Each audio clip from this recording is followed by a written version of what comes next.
Hey guys, what's up? Trinity here and welcome back to my channel. In today's video, I am getting into part 2, telling you about my time as a dancer with Columbia City Ballet. If you have not watched the first video, I ended off just kind of giving you a sneak peek as to what I'll be talking about in today's video. I want to use it as a teachable moment. I would like to use it as a very pertinent lesson that all dancers could use, but more specifically, Black and brown dancers could use. My heart is to go from a teachable angle.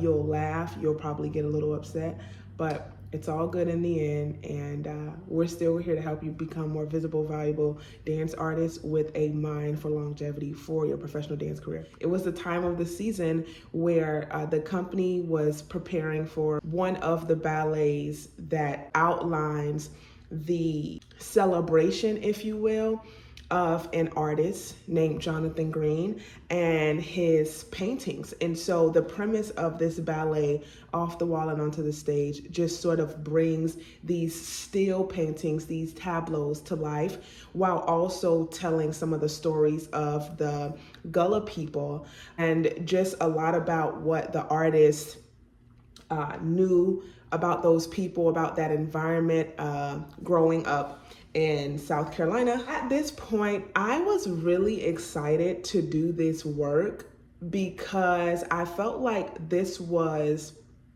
the work that I could not relate to, but I felt like I would be able to have fun.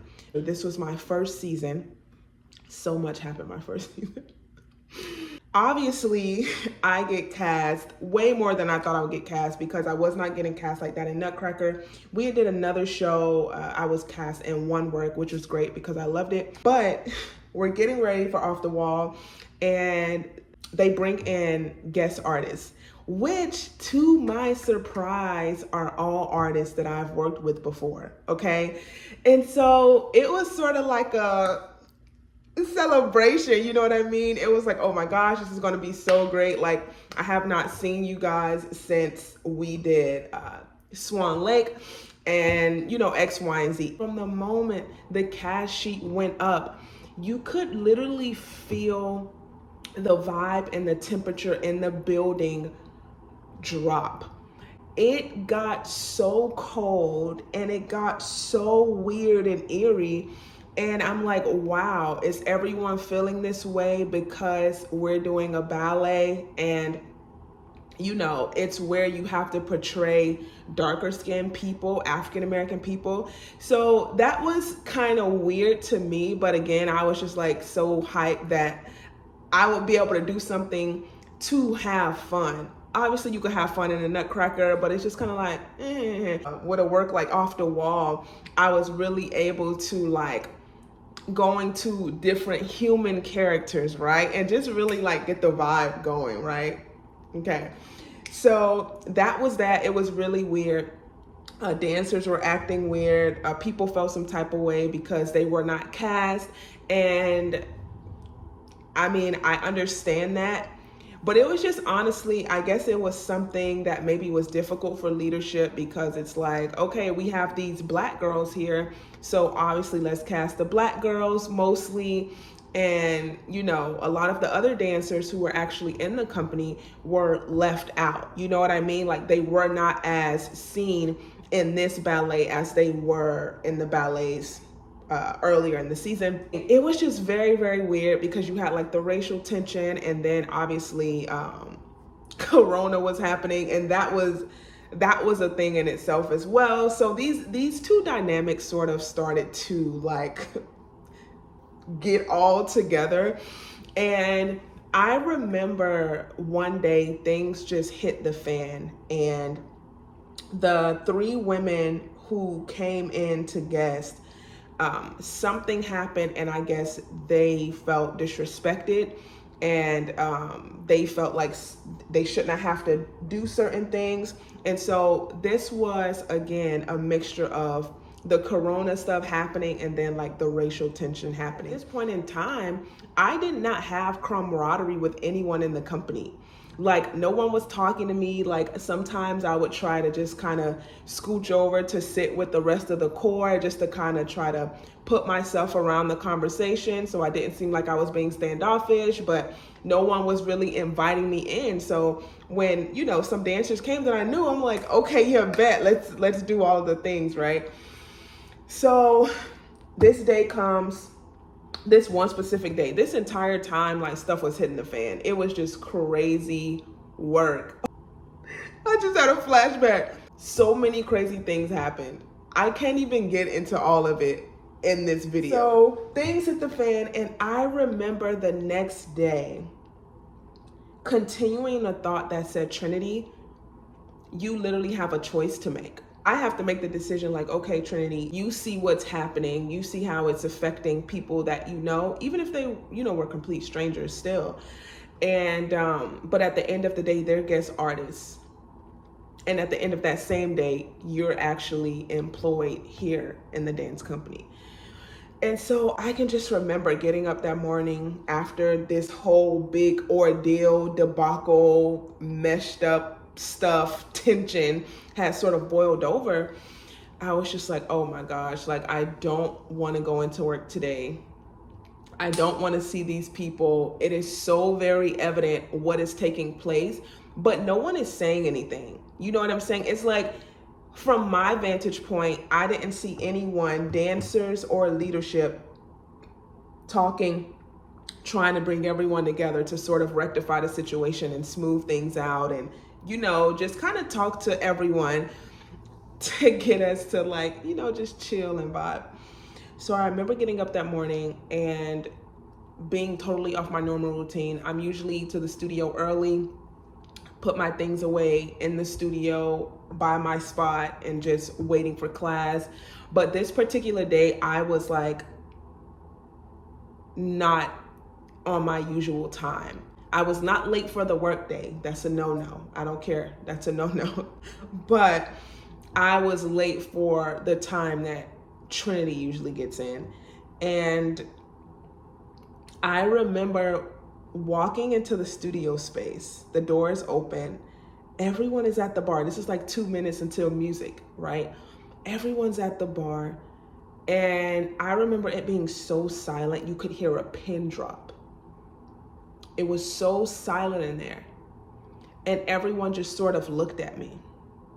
Now, in this moment, obviously, I'm thinking to myself, they're probably thinking, oh my gosh, what is she thinking? Oh my gosh, that's another one of the black girls who are with the other black girls.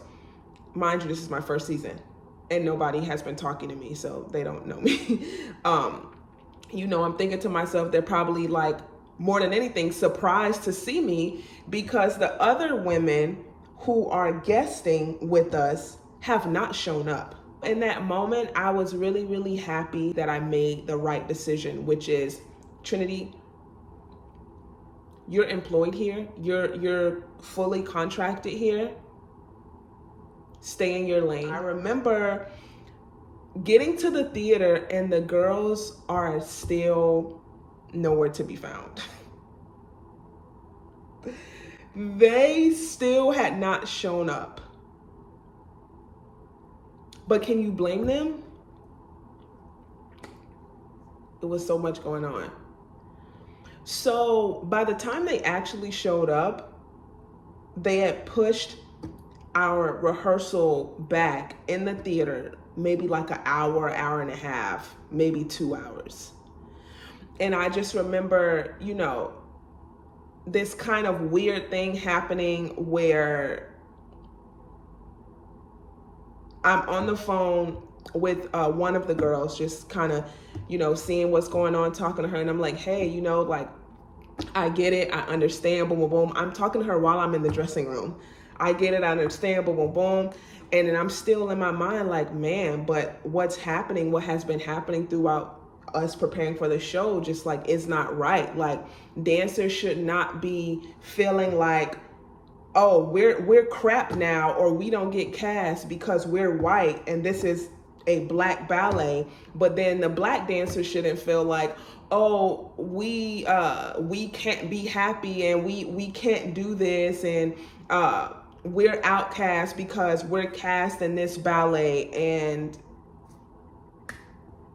Black Lives Matter. It was just so weird. It was so weird. While we're all still waiting in the theater, then the director calls us all on stage, and like, I don't even remember what he said specifically, like everything he said, but it was cringe, and it just made me feel like, Trinity, you know what? In this moment, it is so awesome that you are here. That you are here representing, that you chose the harder thing, which was to stay. Because I'm gonna tell you, had I followed the lead of the other dancers, right? And I said, you know what? They're not showing up, I'm not showing up either. Like, we're not doing that. Not only would that have made it harder for me as a dancer there, but there would not have been any balance, you know? Sometimes you have to be in a space and maybe it'll be tough. Maybe sometimes it feels weird. Maybe sometimes people are blaming things on you. Maybe sometimes the narrative gets switched up. Maybe sometimes people just flat out lie. But no one can deny you being there. They cannot. They cannot say you were not there. They cannot say you were not being professional. They cannot say you were neglecting your job.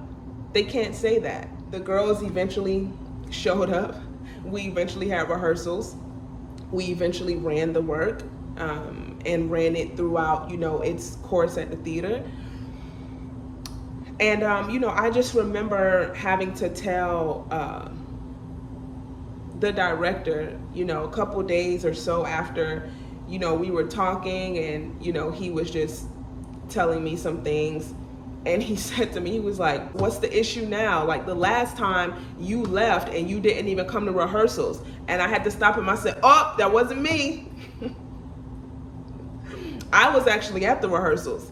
I actually came to work. I came to the rehearsals. That was not me. I was here. I was present. I heard everything that was said. I did my job. And so, you know, he kind of had to like, okay, yeah, dang, you right. And so I shared that because I want you to know that as a Black dancer, specifically as a Black woman in ballet, you have to be so confident in yourself and you have to be so strong that you take the time to analyze what are hills to kind of like slay yourself on. Everything is not a hill to slay yourself on. Every moment is not a moment to stand up and just, you know, be like this super duper advocate. It's not to say that you don't care. It's not to say that you don't have morals, standards, guidelines, boundaries. It's not to say that. But I really, really feel that in order for us to in order for us to demolish this sort of iron mold that says Black women shouldn't be in ballet, and then Black women kind of being like, for us, by us, and we only gonna do this, and then other people saying, well, they only gonna do that, so we're only gonna do this. In order to crush this sort of cyclical narrative, we have to start rising in a way that does not separate us, and rising in a way that does not make us feel like we are compromising who we are. There's a way to present yourself. There's a way to go about doing things properly. And I'm going to tell you, excellence does not discriminate. So in this line of work, specifically in this field of dance, don't wear your race on your sleeve. Don't feel like this is the thing that makes you your color. Don't feel like your color has to lead you into every space. Had I chosen the way of groupthink, had I chosen the way of what my initial emotions were, because in the beginning I was like, you know what? Had I chosen that way, my story would not be what it is. My contract probably would not have been renewed.